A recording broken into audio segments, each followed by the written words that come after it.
নির্বাচন আসে, ভোটের আমেজ তৈরি হয়, জনপ্রতিনিধি নির্বাচিত হয়ে জাতীয় সংসদে যান। কিন্তু দেশ কতটা বদলায়, কেন বদলায়, কেন থেমে থাকে, কেমন পরিকল্পনা দরকার, কোনটি দেশকে খুব দ্রুত বদলে দিয়ে উদাহরণ তৈরি করতে পারে, এসব জানতে ও জানাতে আমাদের আয়োজন জনসংযোগ।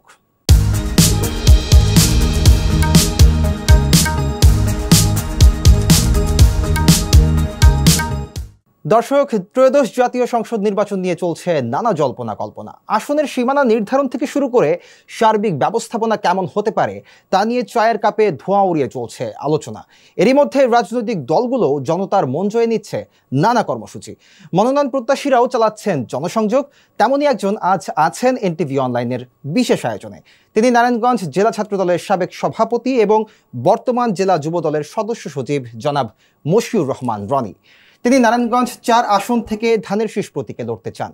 দর্শক, চলুন তার কাছ থেকে নির্বাচনী ভাবনা, নিজ নির্বাচনী এলাকা ও দেশের উন্নয়নে পরিকল্পনা জানার চেষ্টা করি। রনি, আপনাকে স্বাগত আমাদের এনটিভি অনলাইনের স্টুডিওতে।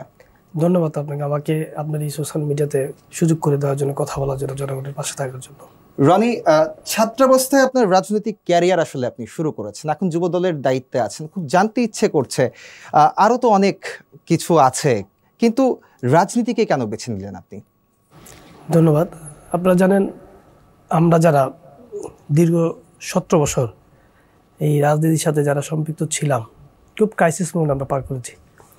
বাংলাদেশ জাতীয়তাবাদী ছাত্র দলের পতাকা তোলে যখন আমরা আসি, তরুণদের কিন্তু একটা আকাঙ্ক্ষা থাকে, ইচ্ছা থাকে, স্বপ্ন থাকে, এবং বাপ মা যখন তার সন্তানকে জন্ম দেয়, সব বাপ মারই কিন্তু একটা ইচ্ছা থাকে যে আমার সন্তান একজন জজ হবে, একজন ব্যারিস্টার হবে, বড় ব্যবসায়িক হবে। কিন্তু আমার বাবার একটি স্বপ্ন ছিল যে আমাকে দিয়ে সে জনগণের সেবা করাবে এবং রাজনীতির মাধ্যমে মানুষের পাশে কিভাবে থাকা যায় সেই চেষ্টাটা যেন আমি করে থাকি। আমার বাবা একজন রাজনীতিবিদ ছিলেন, বাংলাদেশ জাতীয়তাবাদী দলের তিনি ওই সময় ওয়ার্ডের সভাপতি ছিলেন। তারপরে তিনি এই বিভিন্ন সংগঠন, তৎকালীন যে স্বরাষ্ট্রমন্ত্রী ছিলেন মতিন চৌধুরী, তার হাত ধরে তিনি রাজনীতিতে এসেছিলেন এবং তখন তিনি বিএনপিতে ইউনিয়নের সিনিয়র সহসভাপতি ছিলেন। ওই যে বললাম যে রাজনীতিটা তখন থেকে বেছে নেওয়া হয়েছিল। আমি যখন এসএসসি পরীক্ষা দিই, এসএসসি পরীক্ষা উত্তীর্ণ হই, তখন আমি নারায়ণগঞ্জ কলেজে ভর্তি হই। তখন দেখতাম যে আমাদের বাংলাদেশ জাতীয়তাবাদী ছাত্র দলের বিভিন্ন প্রোগ্রামই সেখানে হতো। ওইখানে আরও অনেক প্রোগ্রাম হতো, যেমন আপনার ছাত্রলীগ, জামাতের প্রোগ্রাম হতো বিভিন্ন, কিন্তু তাদের প্রোগ্রাম আমার ভালো লাগতো না। বাট শহীদ রাষ্ট্রপতি জিয়া রহমান বীরুত্তম তার বিভিন্ন কর্মসূচিগুলা ওই সময় আমাদের যারা নেতা ছিলেন সাবেক ছাত্র, তারা সেখানে প্রেজেন্ট করতেন উপস্থাপন। তৎকালীন সময় আমাদের ছাত্রদলের সুলতান সালাউদ্দিন টুকু ভাই সিনিয়র সহসভাপতি হিসেবে নারায়ণগঞ্জ কলেজে তিনি যান। তার কিছু বক্তব্য আমার খুব ভালো লেগেছিল এবং তখন যিনি ছাত্রদলের দায়িত্বে ছিলেন আমাদের জাহিদ হাসান রোজাল, মোশাররফ মামা, তাদের কিছু কর্মকাণ্ড আমাকে খুব আকৃষ্ট করেছিলেন ছাত্রদল করার জন্য। সেই থেকে আমি ছাত্রদলে আসি এবং ছাত্রদল করার ফলে আমি ওয়ার্ডের সভাপতি হই ইলেকশনের মাধ্যমে, কাউন্সিলের মাধ্যমে। ইউনিয়নের আহ্বায়ক করা হয়, থানা সিনিয়র যুগ্ম সম্পাদক ছিলাম। সর্বশেষ আমি যখন নারায়ণগঞ্জ কলেজে আসি, তখন আমাকে সহ সাংগঠনিক সম্পাদক পদ, এবং তুরারম বিশ্ববিদ্যালয়ে যখন আমি অনার্স করে ডিগ্রি করি, তখন আমাকে সেখানেও সহ সাংগঠনিক সম্পাদক পদ দেওয়া হয়। এরপরে ধারাবাহিকভাবে জেলা ছাত্রদলের সাথে সম্পৃক্ত থাকি। জেলা ছাত্রদলের কর্মসূচির সাথে আমি অংশগ্রহণ করি। সেখানে আমি ছিলাম সর্বকনিষ্ঠ যুগ্ম আহ্বায়ক হিসেবে। 7 জন কমিটি ছিল, সেই কমিটিতে আমাকে যুগ্ম আহ্বায়ক হিসেবে দায়িত্ব দেওয়া হয়। শুধুমাত্র আমার কর্মের কারণে আমি শহীদ রাষ্ট্রপতি জিয়া রহমান বীরুত্তম তার যে কর্মসূচিগুলা আমি বিভিন্ন সময় ছাত্রদলের প্রতিষ্ঠাবার্ষিকীতে শুরু করে বিভিন্ন সময় আমি সেই কর্মসূচিগুলো বাস্তবায়ন করার জন্য বিভিন্ন কৌশলে আমি সেই কর্মসূচিগুলো পালন করতাম। তৎকালীন সময় আমি যখন ছাত্রদলের সভাপতি হওয়ার ফলে সত্রের প্রথম দিকে 5 জন আমাদের কমিটি দেয়। কমিটি দেওয়ার পরে ঠিক 5 মাস পরে শামীম ওসমান নারায়ণগঞ্জে, যাকে কিনা আপনারা সারা বাংলাদেশের মানুষ গডফাদার হিসেবে চিনে থাকেন, এবং নারায়ণগঞ্জকে তিনি সন্ত্রাসী একটি জায়গা যিনি প্রতিষ্ঠিত করেছিলেন সারা বাংলাদেশে, তিনি একটি কথা বলেছিলেন যে দলের মহাসচিবের কোমর ভাঙ্গা, যে দলের সাবেক প্রধানমন্ত্রীর সন্ত্রাসী এবং বিভিন্ন কারণে তার কর্মভঙ্গ দেওয়া হচ্ছিল, সেই দলের নেতা কিভাবে আমাদের প্রতিহত করবে বা আমাদের নীতি সেক্রেটারি নাকি কী, ঠিক ওই সময় আমি একটি প্রতিবাদ বক্তব্য দিয়েছিলাম, যার জন্য আমাকে গুমের শিকার হতে হয়েছে, বিভিন্ন মামলা টামলা শিকার হতে হয়েছে।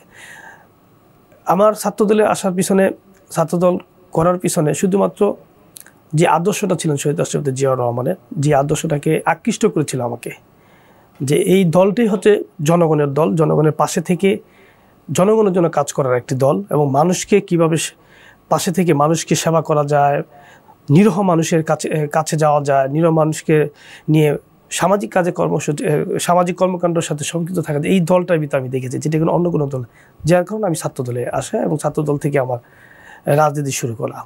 রনি, আপনার কথার সূত্র ধরেই আসলে আমি একটি প্রশ্ন করতে চাই, সেটি হচ্ছে যে নারায়ণগঞ্জে তো আরও অনেক বয়োজ্যেষ্ঠ নেতা ছিলেন এবং আছেনও, এবং নারায়ণগঞ্জের 4 আসনের আওয়ামী লীগের যিনি সাবেক সংসদ সদস্য, আপনি যার নাম বললেন শামীম ওসমান, তিনি বিভিন্ন সময় আপনাকে টার্গেট করে বক্তব্য দিতেন, এর পেছনের মূল কারণটা আসলে কি ছিল?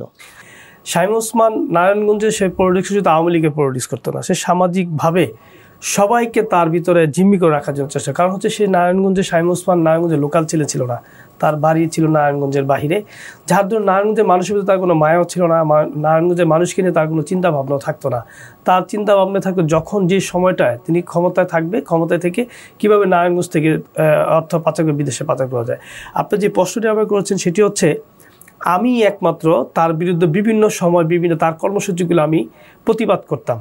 তিনি সন্ত্রাসী কর্মকাণ্ডের মাধ্যমে সমাজ প্রতিষ্ঠিত করতেন, তিনি অস্ত্রের জঞ্জনারি কিশোরদের হাতে, ছেলেদের হাতে অস্ত্র তুলে দিতেন, এবং তার ছেলে অয়ন ওসমান মাদকের বড় একটি চালান নিজে বহন করতেন, কুমিল্লা থেকে সে নিজে নিয়ে আসতেন, এসে সারা নারায়ণগঞ্জে সেটা ছড়িয়ে দিতেন কিশোর গ্যাংয়ের মাধ্যমে।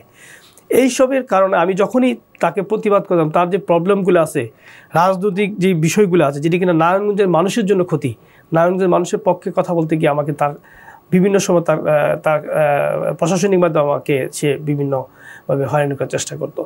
আমাকে টার্গেট করার কারণ হচ্ছে, তখন আপনার নারায়ণগঞ্জের সিনিয়র যে নেতারা ছিলেন, 2015 সাল পর্যন্ত সিনিয়র নেতারা ভালো ছিলেন, দলের প্রতি নিবেদিত প্রাণ ছিলেন, কিন্তু 2015 সালের পরে যখন তারা শিওর হয়ে গেল যে বিএনপি ক্ষমতা আসবে না, তখন তারা বিভিন্ন সময় যারা যে কিনা আপনি আমাদের নেতা জনাব তারেক রহমান এবং আমাদের নেত্রী দেশনেত্রী বেগম খালেদা জিয়া যাদেরকে ভালোবাসতেন, স্নেহ করতেন, আদর করতেন, এবং আমাদের নেতা জনাব তারেক যাদেরকে বেশি বিশ্বাস করতেন, তাদেরকে শামীম ওসমান তার কবচারে নিয়ে ফেলতে।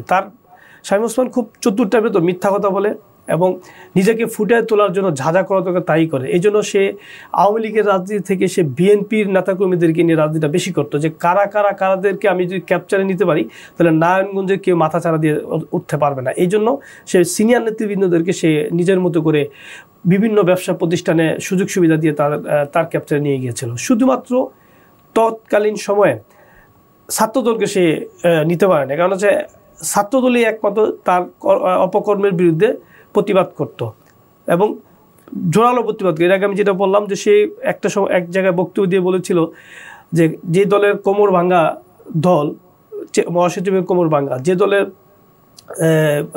তিনবারের প্রধানমন্ত্রীর ছেলের কোমর ভাঙ্গা, সন্ত্রাসী কর্মকাণ্ডের কারণে প্রশাসন তার কোমর ভেঙে দিয়েছে, সেই দল আবার কীভাবে আমাদেরকে চ্যালেঞ্জ করে। আমি শামীম ওসমান আমার সাথে আগে আসুক, আমার মতো শামীম ওসমান সারা বাংলাদেশে আছে, তারপরে দেখা যাবে আমাদের নেত্রীর সাথে তারা পারবে কি পারবে না। ওই মুহূর্তে আমি প্রতিবাদ করেছিলাম ঠিক ওই আমাদের চাষারা গোল চত্বরের ভিতরে। সেখানে আমি বলেছিলাম যে আপনি শামীম ওসমান, বিএনপি আওয়ামী লীগ যতবার ক্ষমতায় এসেছে আপনি হুঙ্কার দিয়ে নিজেকে প্রতিষ্ঠিত করার চেষ্টা করেছেন, যতবারই আপনি বিরোধী দলে এসেছেন কখনই আপনাকে আপনার বিরোধী দলের রাজপথে আমরা পাইনি। আপনি কি করেছেন, বিরোধী দলে আসার আগে আপনি বরকা পরে আপনি এই নারায়ণগঞ্জ থেকে পালিয়েছেন। আমরা দীর্ঘ 13 বছর, তখন তৎকালীন 2017 সালে দীর্ঘ 13 বছর আন্দোলন সংগ্রাম করে এখনও রাজপথে টিকে আছি। পুলিশের গুলি, হুমকি, গুম খুনের পরেও আমরা রাজপথে এখনও টিকে আছি। আমাদের মতো যদি আপনি এরকম নির্যাতন হতেন তাহলে আপনি নারায়ণগঞ্জে 1 মিনিটও টিকে থাকতে পারতেন না। আপনি পুলিশ ছাড়া আমাদের সাথে আসেন, দেখি আপনার কত বড় হ্যাডাম আছে আপনার, বা আপনার বুকের পাটা কতটুকু আছে, আপনি আমাদের সাথে পুলিশ ছাড়া আমাদের সাথে রাজপথে আসেন, দেখি আমাদের সাথে আপনি কতটুকু পারেন। এরপরেই আমাকে সে আগামী 1 সপ্তাহ আমি ইনফরমেশন পাই যে সে আপনার ডিসি, এসপি এবং 5টা থানার ওসিদেরকে ডেকে নিয়ে বলছে যে এই ছেলেকে ধরতে হবে, আর না দিলে আপনাদের এখান থেকে ট্রান্সফার করে দেবো। তারা আমাকে 1 সপ্তাহ পরেই, তৎকালীন ছিলেন আনিসুর রহমান এসপি, তার মাধ্যমে আমাকে স্পেশাল ফোর্স যে গুম করেছিলেন, আমাকে ক্রসফায়ার দেওয়ার জন্য একাধিকবার নিয়ে গিয়েছিলেন। এবং পরবর্তী সময় যখন বিভিন্ন মাধ্যমে ওই সময়টা আপনার যারাই গুম হয়েছিলেন কেউ কিন্তু ফেরত আসে নাই, শুধুমাত্র আমি ফেরত এসেছিলাম, শুধুমাত্র আপনাদের এই যে সোশ্যাল মিডিয়ার মাধ্যমে। আমার যতটুকু মনে পড়ে এনটিভি আমার ওই সময় আমার সাথে দাঁড়িয়েছিলেন, এবং ওই সময় আমাকে যেভাবে ফোকাস করেছিলেন, ওই সময়টিতে আমি ফোকাস না করলে আমাকে ফিরে আসার কোনো সুযোগ ছিল না। আমার নেতা জনাব তারেক রহমান এবং আমাদের সিনিয়র যুগ্ম মহাসচিব রুহুল কবির রিজভী ভাই প্রতিনিয়ত আমাকে নিয়ে প্রেস ব্রিফিং করেছিলেন, এবং আমার নেতা জনাব তারেক রহমান বিভিন্ন মাধ্যমে আমাকে যাতে গুম করা না হয়, ক্রসফায়ার দেওয়া না হয়, এই জন্য বিভিন্ন মাধ্যমে তারা চেষ্টা করেছে, যার জন্য আমাকে ফেরত দিতে তারা বাধ্য হয়েছে। এই যে এই বিষয়গুলোর কারণে শামীম হোসেন আমাকে টার্গেট করেছে। কারণ হচ্ছে একমাত্র আমি তার বিরুদ্ধে এখন পর্যন্ত, আজকে পর্যন্ত তার বিরুদ্ধে আমি প্রতিবাদ করছি। নারায়ণগঞ্জে কেউ প্রতিবাদ এখনও করে না, শামীম ওসমানের বিরুদ্ধে কেউ কথা বলে না, যাইটাই বলে লোক দেখানো।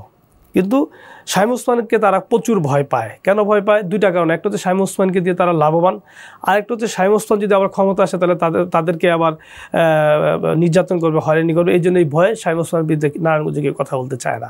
আমি একমাত্র কথা বলেছিলাম, যতবারই আমি শামীম ওসমানের বিরুদ্ধে কথা বলেছি, আগের বার আমাকে র্যাব ধরে নিয়ে আমার হাত ভেঙে দিয়েছিল, পায়ের নখ উঠিয়ে দিয়েছিল। এরপরে এইবারও আমাকে ধরে নিয়ে আমার পায়ের নখ, ওই একই নখ বারবার উঠানো হয়েছে। তারপরে সুই ঢুকিয়েছিল এবং গরম ছেঁকা আমার পিঠে দিয়েছিল। এখনও আমার এই অনেক সময় কোমর ব্যথার কারণে মুভ করতে পারি না। তারপরে ইস্ত্রি দিয়ে কোমরে মাংস মানে চামড়া উঠে ফেলা হয়েছিল। এমন কোনো নির্যাতন নাই। পাথর দিয়ে আপনার প্রায় 20-25 কেজি পাথর দিয়ে বুকে রেখে বসে আমাকে বলছে যে শামীম ওসমান বিদ্যার কথা বলবি, উনি হচ্ছে এই নারায়ণগঞ্জের ডন, ওনার বিরুদ্ধে কথা বলতে গেলে একদম জিব্রা ছিঁড়ে ফেলবো, মানে জিব্রাদের ছিঁড়ে ফেলবো। এইসব এইগুলো আমার নির্যাতন করা হয়েছিল, শুধুমাত্র যেহেতু আমি শামীম ওসমানের বিরুদ্ধে যেন কথা না বলি। শামীম ওসমান জানে যে একমাত্র এই ছেলেটাই কথা বলে, আর কি কথা বলে না। তাহলে এই ছেলেকে আমাকে আগে এখনো দুনিয়া থেকে সরাই দিতে হবে, আর নয়তো এই ছেলেকে এই জেল দিয়ে বন্দি করে রাখতে হবে। যার কারণ শামীম ওসমান এই নারায়ণগঞ্জে, আপনি বিশ্বাস করবেন না, নারায়ণগঞ্জে সে শেষ করে দিয়েছে। নারায়ণগঞ্জে কিছু নাই। নারায়ণগঞ্জ থেকে টাকা পয়সা পাচার করে তার ছেলে কিশোর গ্যাং তৈরি করে মেধাবী ছাত্রদেরকে বিকশিত করে ফেলছে, মেধাবী ছাত্রদেরকে বিকৃত মানে মানসিক বিকৃত করে ফেলছে। তারা এখন সুস্থ না। এখন এই 5 তারিখের পরে আমরা যেটা দেখতে পাচ্ছি যে এখন তরুণদের ভিতরে একটা আলাদা ইমেজ সৃষ্টি হচ্ছে, তারা খেলাধুলা সম্পৃক্ত হচ্ছে, ভালো ভালো কাজে সম্পৃক্ত হচ্ছে, যেটা কিনা ছিল না। এখন আমরা সেটা করার চেষ্টা করছি যাতে তরুণরা ভালো কাজ করেন, তরুণরা মেধাবী হয়ে সমাজ উন্নয়নমূলক কাজে তারা সম্পৃক্ত হতে পারে, সেই কাজগুলো আমরা, যার দরুন এইসব ভালো ভালো কাজের কারণে শামীম ওসমান জানে যে রনি যদি থাকে তাহলে এই নারায়ণগঞ্জের তরুণরা ওরা শুধু রনিকে নিয়ে থাকবে, তখন আর শামীম ওসমান বা অয়ন ওসমানকে তারা সেভাবে আর করবে না, পাত্তা দিবে না। তারা এই বিভিন্ন নেতৃত্বের কারণে বিভিন্ন সময় সমসাময়িক যে পরিস্থিতি আসতো ওই সময় আমি নেতৃত্ব দিতাম, সেটাকে কিনা শামীম ওসমান ভালোভাবে দেখতেন না, এই কারণে আমাকে সে টার্গেট করেছিলেন। আপনার দলের প্রতি আপনার মমত্ব বোধ সম্পর্কে আমাদের দর্শকদের জানাচ্ছিলেন। একটু জানতে চাইবো আপনার কাছে যে বিএনপি তো প্রায় 1.5 যুগ ক্ষমতা থেকে বাইরে, সেই সময়টাতে দলের প্রতি আপনার ভূমিকা আসলে কি ছিল? ধন্যবাদ। ইতিপূর্বে আমি অনেক কথাই বলে গেছি। আমি দীর্ঘ 17 বছর আন্দোলন সংগ্রাম করতে গিয়ে এই বিএনপিটা এমন একটি দল, এটা আল্লাহর একটা রহমত একটা দল। এই দলের অনেকে চেষ্টা করেছিল আমার মতো রনিকে যদি তারা গুম খুনের মাধ্যমে যদি নির্যাতন করে যদি সরিয়ে দিতে পারে তাহলে সারা বাংলাদেশে এই রনি নির্জীর হয়ে যাবে। এক রনিকে যদি তারা দমাতে পারে তাহলে সারা বাংলাদেশে তারা এই আন্দোলন সংগ্রাম আর করবে না। এরপরে আপনি দেখবেন আমার মতো রনি যেমন জনিকে তারা ক্রসফায়ার দিয়েছিলেন, নুরুবাইকে ক্রসফায়ার দিয়েছিলেন, এরকম অসংখ্য, রাকিব, পারভেজ, শাওন প্রধানকে তারা গুলি করে হত্যা করেছিলেন। তারপরেও কিন্তু কোনো আমার মতো রনি যারা প্রতিবাদী, যারা সমাজ নিয়ে চিন্তা করে, দেশ নিয়ে চিন্তা করে, দেশ নিয়ে ভাবেন, যারা বাংলাদেশ জাতীয় দলের পতাকা তোলে, এই পতাকাটাকে রক্ষা করতে চান, মানচিত্রকে যারা রক্ষা করতে চান, তারা কিন্তু এখনও ওই সময় দীর্ঘ 17 বছর যেমন করে প্রতিবাদ করে দেশের জন্য কাজ করেছেন, এখনও সেভাবে আমি কাজ করে যাচ্ছি। আমার মূল টার্গেটটা এইটাই যে আমরা ধরেন এই দলের পথটা আমাকে দিয়েছেন আমাদের নেতা জনাব তারেক রহমান। উনি আমাকে দিয়েছেন আমার সততা, আমার নিষ্ঠা, আমার আদর্শ দেখে যে এই ছেলেকে দিয়ে নারায়ণগঞ্জের রাজনীতিটা হবে, ছাত্র দলটা সুসংগঠিত হবে। এই জন্য আমার কিন্তু ছাত্র দলের প্রেসিডেন্ট আমাকে সর্বকনিষ্ঠ, আমি ওই সময় সবার থেকে সবচেয়ে জুনিয়র একটা কর্মী ছিলাম। এই জুনিয়র কর্মী থেকে আমাকে সে ছাত্রদলের সভাপতি করেছিলেন। কেন করেছিলেন? যে আমাকে দিয়ে বিভিন্ন কর্মসূচি তিনি বাস্তবায়ন করিয়েছিলেন এবং সক্ষম হয়েছে। যে প্রত্যেক কর্মসূচি আমি বাস্তবায়ন করেছি এবং সেটাকে বাস্তবে রূপ নেওয়ার চেষ্টা করেছি। যখন দেখলেন যে আমাকে দিয়ে ছাত্রদলটা সম্পূর্ণ হয়েছে, এখন যুবদলটাকে শক্তিশালী করতে হবে, আমাকে যুবদলের সরাসরি যুবদলের সদস্য সচিব করেছেন এবং শুধু একবার না, আমাকে দুইবার সদস্য সচিব করেছেন। আমাকে তিনি চান, যেমন শহীদ রাষ্ট্রপতি জিয়াউর রহমান কিন্তু প্রত্যেকটা ঘর থেকে বেছে বেছে বেছে ভালো ভালো লোকটিকে এনে কিন্তু বাংলাদেশ জাতীয় দল গঠন করেছিলেন। তার আদর্শটা, যেটা কিনা আমার নেতা জনাব তারেক রহমান সেটা অনুসরণ করেন। তিনি চান যে প্রত্যেকটা শ্রেণী থেকে ভালো ভালো জায়গা থেকে সে ভালো ভালো নেতৃত্ব তৈরি করবে, তাদের মাধ্যমে শহীদ রাষ্ট্রপতি জিয়াউর রহমানের যে আদর্শটা সেটা বাস্তবায়ন করবেন আমাদের মাধ্যমে। তিনি, আমার নেতা জনাব তারেক রহমান সেটি করছেন যে আমি যে কাজগুলো করছি সেটা সম্পূর্ণ দলের জন্য, দেশের জন্য, মানুষের জন্য। আর মানুষের জন্য যে কাজটি যেই কর্মী করবে, দল তাকেই মূল্যায়ন করবে। সেই মূল্যায়নটা আমি পাচ্ছি। যার কারণে আমাকে ছাত্রদল থেকে যুবদলে, এখন যুবদলের থেকে আমি আমার মতো করে আমি নারায়ণগঞ্জটাকে গুছানোর চেষ্টা করছি, যাতে করে দল আমার প্রতি আস্থা রাখতে পারেন। নেতৃত্ব তো সবাই দিতে পারে না, নেতৃত্ব তৈরি করতে হয়। আমাকে দিয়ে সেই নেতৃত্ব তৈরি করছেন আমাদের নেতা জনাব তারেক রহমান। তিনি সারা বাংলাদেশে আমার মতো রনি বানানোর চেষ্টা করছেন। তিনি সারা বাংলাদেশে প্রতিষ্ঠিত করতে চান যে শহীদ রাষ্ট্রপতি জিয়াউর রহমান আদর্শিক নেতা ছিলেন, জনগণের নেতা ছিলেন। জনগণের জন্য যে কাজটি করার দরকার, কি করলে জনগণ ভালো থাকবে, একটু শান্তিতে থাকবে, সেই কাজটি করার চেষ্টা করছেন আমাদের মাধ্যমে। আপনি দেখবেন যে 31 দফা বাস্তবায়ন নিয়ে আসছেন আমাদের নেতা জনাব তারেক রহমান। এই 31 দফা বাস্তবায়নের ভিতরে শুধুমাত্র সাধারণ মানুষকে নিয়ে, সাধারণ মানুষকে ঘিরেই, যে কোন কাজটা করলে সাধারণ মানুষ ভালো থাকবে, আমরা কিভাবে সাধারণ মানুষকে ভালো রাখতে পারি। আমাদের ভিতরে যে অনেক সময় বিএনপি, বাংলাদেশ জাতীয় দলের বিএনপি নেতা হলে নিজের ভিতরে একটা আত্মহমিকা চলে আসে, নিজের ভিতরে একটি কি বলে দাম্ভিকতা চলে আসে, সেটা তারেক রহমান চান না। তারেক রহমান চান যে বাংলাদেশ জাতীয় দলের যিনি একজন সদস্য হবেন বা যিনি সর্বোচ্চ নেতা হবেন, তার ভিতরে মমত্ববোধ, ভালোবাসা, শ্রদ্ধা, ভক্তি থাকতে হবে মানুষের প্রতি, সাধারণ মানুষের প্রতি। আমাদের মাধ্যমে তিনি সেটাই চান। আপনি দেখবেন তার যে বক্তব্যগুলা আমরা যেটা শুনি মিডিয়ার মাধ্যমে, আমরা তো এখনও দীর্ঘ 17 বছর তাকে আমরা পাচ্ছি না, মিডিয়ার মাধ্যমে এবং সোশ্যাল মিডিয়ার মাধ্যমে দেখছি তার বক্তব্যগুলো আমরা শুনতে পাই। তার কথাগুলো শুনে অটোমেটিকলি মনের ভিতর থেকে আবেগ চলে আসে যে উনি চাচ্ছে তার আমরা কেন পারবো না, এই দলটা তো ওনার বাবার, ওনার মার। তো ওনারা যদি দলের দেশের জন্য কাঁদে বা দেশের জন্য করতে চান, দেশের জন্য ত্যাগ স্বীকার করতে চান, তাহলে আমরা কেন পারবো না? উনিও তো মানুষ, আমিও মানুষ। ওনার যদি প্রচেষ্টার প্রতি যদি আবেগ, যদি সেটাকে প্রতিষ্ঠিত করতে পারে, তাহলে আমি কেন আমার চেষ্টার প্রতি আবেগটাকে আমি সেটা প্রতিষ্ঠিত করতে পারবো না? আমার ভিতরে কেন দাম্ভিকতা আসবে? আমি তো মানুষ, উনিও মানুষ, আমিও মানুষ। তো ওনার ভিতরে যদি দাম্ভিকতা, উনি সারা বাংলাদেশ জাতীয় দল এখন তিনি দায়িত্ব পালন করছেন। তো আমি একজন জেলার প্রতিনিধি হয়ে আমি কেন ওনার মতো সেটা পারবো না? আমি সেটাকে অনুসরণ করি, যেটা কিনা আমার নেতা জনাব তারেক রহমান মানুষের মাধ্যমে যেটা দেখতে পান, আমি সেটাকে করার চেষ্টা করি সেই অনুসরণের মাধ্যমে।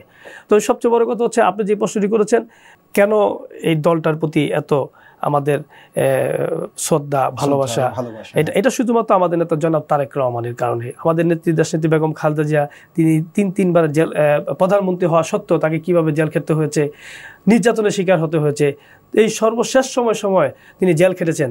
কিন্তু আপনি দেখেন যে সর্বোচ্চ সম্মানটা কিন্তু আল্লাহ তাকে দিয়েছে, কারণ উনি সততা, নিষ্ঠা, আদর্শটাকে ধরে নিয়ে সত্যের সাথে ছিলেন। তিনি কোনো অন্যায় করেন নাই, উনি কোনো জনগণের প্রতি অনিয়ম করেন নাই। এবং তার বিরুদ্ধে যে অভিযোগটা আনা হয়েছে, সর্বোচ্চ প্রত্যেকটা অভিযোগের কোনো ভিত্তি ছিল না, সত্যতা ছিল না, প্রত্যেকটা অভিযোগের ভিতরে কোনো আইনের কোনো ধারা ছিল না, যার দরুন দেখুন কোনোভাবে তাকে কিন্তু এই স্বৈরাচার শেখ হাসিনা তাকে কিন্তু কোনোভাবে এই জেলখানায় বন্দি রাখতে পারেনি।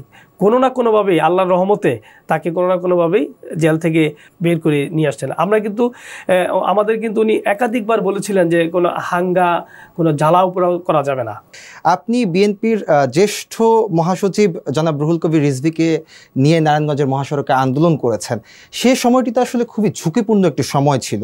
এত বড় ঝুঁকি আপনি সে সময়টিতে আসলে কেন নিয়েছিলেন? ওই যে বললাম, আমাদের নেতা জনাব তারেক রহমান, যিনি শহীদ রাষ্ট্রপতি জিয়াউর রহমান বীরুত্তমের আশীর্বাদ পেয়েছেন, সংস্পর্শে যিনি যেতে পেরেছেন, তিনি কিন্তু সর্বোচ্চটা দিয়েই কাজ করে থাকেন। এটা হলো ওনার সাথে যারা কাজ করেছেন, যেমন সৎ সাহস নিয়ে কাজ করেছেন, তারপরে ওনার স্ত্রী আমাদের দেশনেত্রী বেগম খালেদা জিয়া 3বারের প্রধানমন্ত্রী, ওনার সাথে যারা কাজ করেছেন 90-এর দশকে যারা, যেমন আমার নাজিমুদ্দিন ফজলুল মিলন, খায়রুল কবির খোকন, তারাও কিন্তু দেশের জন্য কাজ করেছেন, যার জন্য সারা বাংলাদেশে তাদের একটা পরিচিতি রয়েছে এবং সর্বোচ্চটা দিয়ে কাজ করে। ঠিক তদ্রুপভাবে আমিও আমার নেতা জনাব তারেক রহমানের আশীর্বাদ এবং ওনার ভালোবাসা আমি পেয়েছি, যার দরুন বাংলাদেশের যে কোনো সিদ্ধান্ত নিতে আমরা কৃপণতা করি না, কাপড়তা করি না। কারণ ওই সময়টা, যে সময়টা উনি নারায়ণগঞ্জের মাটিতে এসে প্রোগ্রাম করেছেন, কেউ এখান থেকে ফিরে আসতে পারে নাই। যে সময়টা তিনি ঢাকাতে মশাল মিছিল করেছেন, তখন কেউ ফিরে আসতে পারে নাই। কোনো না কোনোভাবে ওই মিছিল থেকে গ্রেপ্তার হয়েছেন, নির্যাতনের শিকার হয়েছেন, গুম হয়েছেন। আমি ওই সময়টা শুধুমাত্র আমার নেতা জনাব তারেক রহমানের নির্দেশে ওনাকে নিয়ে আমি সেই কর্মসূচিগুলো পালন করেছিলাম। কেন করেছিলাম? উনি যখন কাউকে পাচ্ছিলেন না ফোন করে, তখন সে আমাকে বলতো, রনি তুমি কোথায়? আমি বলতাম, ভাই আমি এখানে। তা ঠিক আছে, তুমি ওইখানে আয়োজন করে আমি আসতেছি। আচ্ছা ঠিক আছে ভাই আসেন। এতটুকুই। আমি কিন্তু বলি নাই যে ভাই একটু মানে না করি নাই বা আইসেন না, এরকম কখনই আমি বলি নাই। কারণ আমার ভিতরে একটা কনফিডেন্স ছিল, কারণ আমি তো নেতৃত্ব দিই কর্মীদেরকে নিয়েই। আমি ছাত্র রাজনীতি করেছি, তারপর যুবদলে আসছি। যখনই আমাকে আমার নেতা জনাব তারেক রহমান নির্দেশ দিবেন, আমি ওই মুহূর্তে আমি সবসময় প্রস্তুত থাকি। কেন প্রস্তুত থাকি? যে কোনো সময় আমার নির্দেশ আসতে পারে আমার নেতা জনাব তারেক রহমানের। সেই নির্দেশ অপেক্ষা থাকে, আমার সাথে সাথে আমার নেতাকর্মীরাও সেই নির্দেশে অপেক্ষা থাকে যে কোনো সময় আমাকে আমার জেলা সভাপতি, ছাত্রদলের সভাপতি বা যুবদলের সদস্য ফোন করতে পারে। তারা সবসময় মোবাইল নিয়ে প্রস্তুত থাকতো। আমি রুহুল কবির রিজভী ভাই যখন আমাকে বলল 27 অক্টোবর সমাবেশ হলো, 28 অক্টোবর আপনার জনসভা দিল, হরতাল দিল। বাংলাদেশে কোথাও কিন্তু হরতাল হয় নাই। আপনি খেয়াল করে দেখবেন সোশ্যাল মিডিয়াতে, একমাত্র নারায়ণগঞ্জে সেই হরতালটা পালন হয়েছে রুহুল কবির রিজভী ভাইয়ের নেতৃত্বে। বাংলাদেশে কোথাও কোনো কথা বলার জায়গা থাকতো না, কিন্তু সন্ধ্যা হলে রিজভী ভাই একটা মশাল মিছিল নিয়ে দাঁড়িয়ে যেতেন।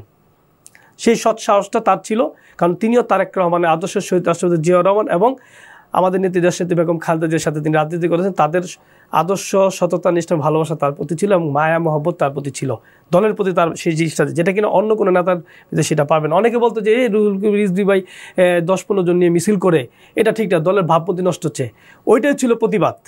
রুহুল কবির রিজভী ভাইয়ের ওইটাই ছিল প্রতিবাদ, এবং তার দেখাতে গিয়ে আমরা সেই কাজটি করেছি সারা বাংলাদেশে, যে একজন হোক 10 জন হোক, স্বৈরাচার শেখ হাসিনার বিরুদ্ধে প্রতিবাদ করতে হবে। আমি যদি প্রতিবাদ করি, আমার দেখা থেকে আরও 10 জন প্রতিবাদ করবে, এবং 10 জন থেকে 20 জন হবে, 20 জন থেকে 100, 200, 500, 1000 থেকে, এটাই কিন্তু হয়েছে। দেখবেন রুহুল কবির রিজভী ভাই 10 জন 20 জন নিয়ে মিছিল করলে পরবর্তী সময় 1000, 2000, 3000 মানুষ নিয়ে মশাল মিছিল সে করেছে। সে 10 জন নিয়ে মিছিল করেছে, কিন্তু সারা বাংলাদেশে এটা ছড়িয়ে গেছে। ঠিক তদ্রুপভাবে আমরাও রুহুল কবির রিজভী ভাইকে নিয়ে সেই প্রোগ্রামগুলো করেছি, শুধুমাত্র আমাদের নেতা জনাব তারেক রহমানের নির্দেশে। কারণ উনি বলেছেন যে সবাই করবে না, তোমরা ছাত্রদল থেকে যুবদলে আসছো, তোমাদের প্রতি, তোমরা দলের প্রতি তোমাদের যে মায়াটা থাকবে, এই মায়াটা সবার থাকবে না। এখন তোমাদের মাধ্যমেই সারা বাংলাদেশের নেতৃত্ব তৈরি হবে এবং তোমরাই সেই নেতৃত্ব প্রতিষ্ঠিত করবে। মশিউর রহমান রনি, আপনি বলছিলেন যে আপনাকে বিভিন্ন সময় গুম এবং বিভিন্ন নির্যাতনের কথাও আপনি বলছিলেন। একটু জানতে চাইবো আপনার কাছে যে আপনাকে কখনো রাজনৈতিক মামলায় কি জড়াতে হয়েছে, এবং সে সময়ে আসলে আপনার ভূমিকা কি ছিল, যদি বিস্তারিত একটু জানাতেন আমাদের। গুম খুনের বিষয়টা তো আপনার রাজনৈতিক কারণেই হয়েছে, আমার তো ব্যক্তিগত, আপনার কাছে আমি এটা বলতে চাই, আমার নারায়ণগঞ্জে কোনো ব্যক্তিগত শত্রু নাই, আমার পার্সোনাল কোনো বন্ধুও নাই।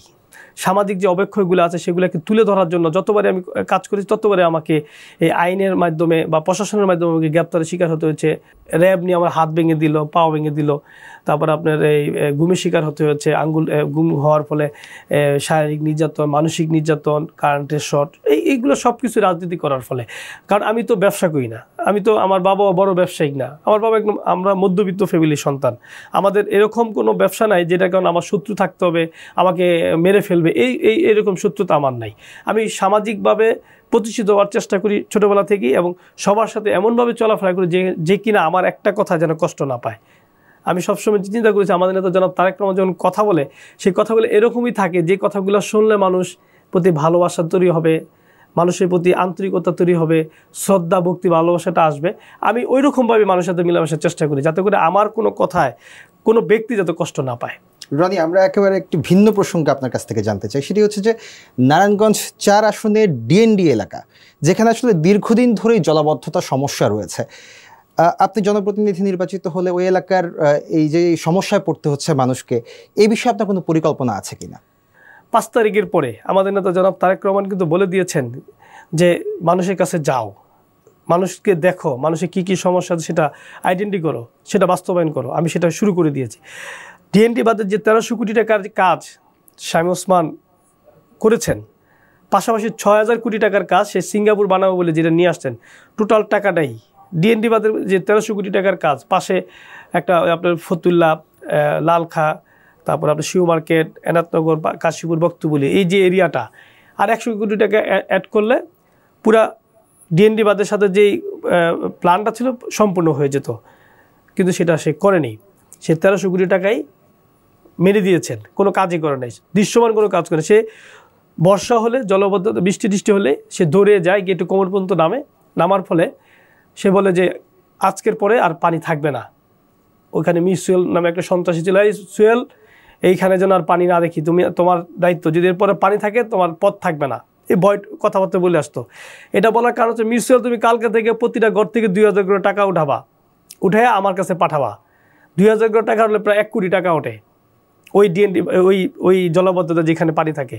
এটা ছিল শামীম ওসমানের, ও মুখে যেটা বলতো বাস্তবে যেটা উল্টাটা হচ্ছে ওইখানে, সে ওই কাজটি করছে। ডিএনডি বাদে 1300 কোটি টাকার কাজ তো কোনো দেখার দৃশ্যমান কোনো কাজ তো হয়ই নাই, বরঞ্চ মানুষকে বিভিন্ন সময় হয়রানি করে মামলা টামলা দিয়ে ওইখান থেকে সে টাকা নিয়ে, মিরসুয়েলের মাধ্যমে টাকা নিয়ে যেত। এখন যে কথাগুলো আমি বলার উদ্দেশ্য যে 1300 কোটি টাকার কাজ আমি মাত্র 9.5 লক্ষ টাকা আমি এবং আমার নেতাকর্মী নিয়ে কাজটি করে দিয়েছি। এখন আর ওই এলাকার বৃষ্টি হলে পানি জমে না।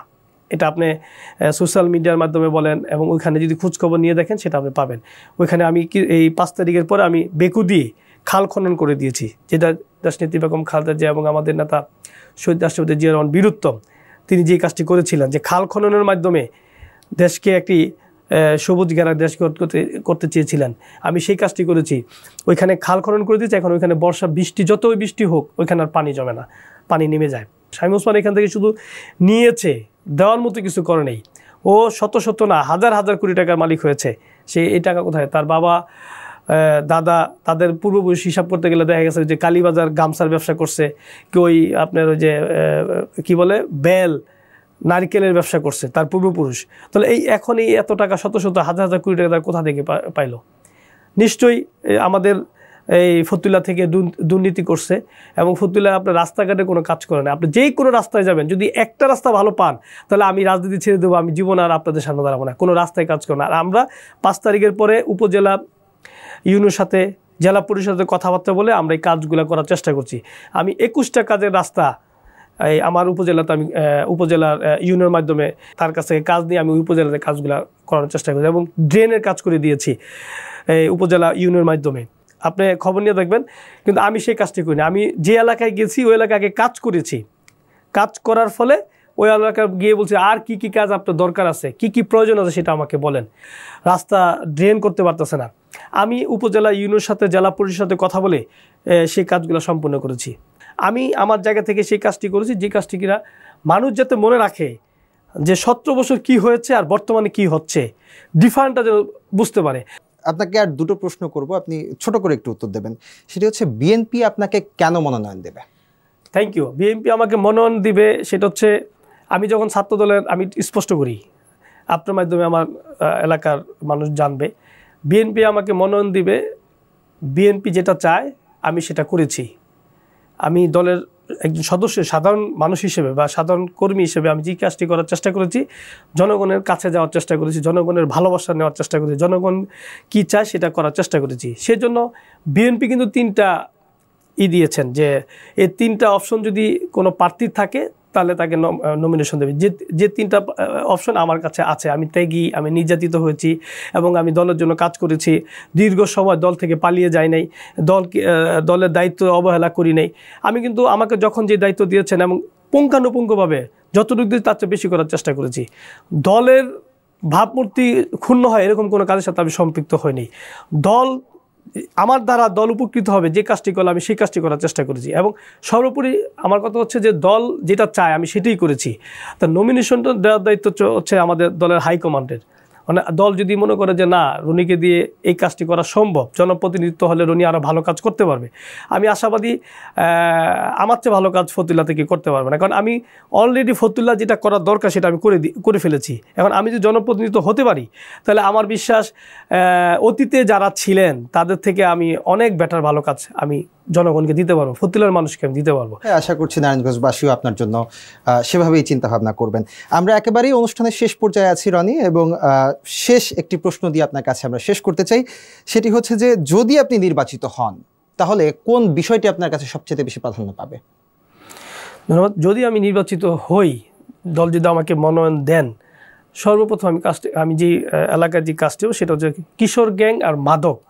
এটা একদম আমাদের সমাজকে ঘিরে শেষ করে, যে ছেলে মাদক খায় সে একটা কিশোর গ্যাং তৈরি করবে বা একটি সন্ত্রাসী বাহিনী তৈরি করবে।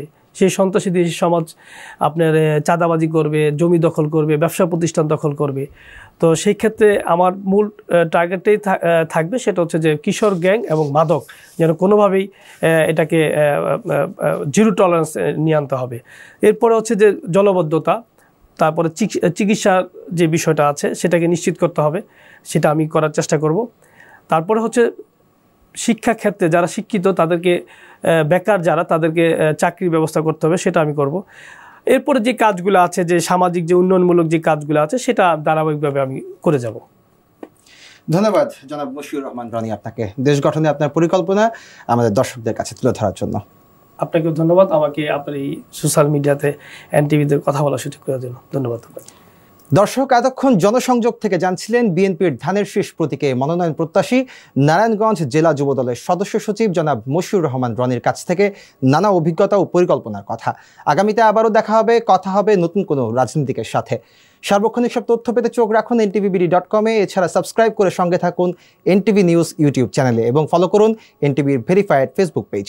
ভালো থাকুন, সুস্থ থাকুন, শুভকামনা সবসময়।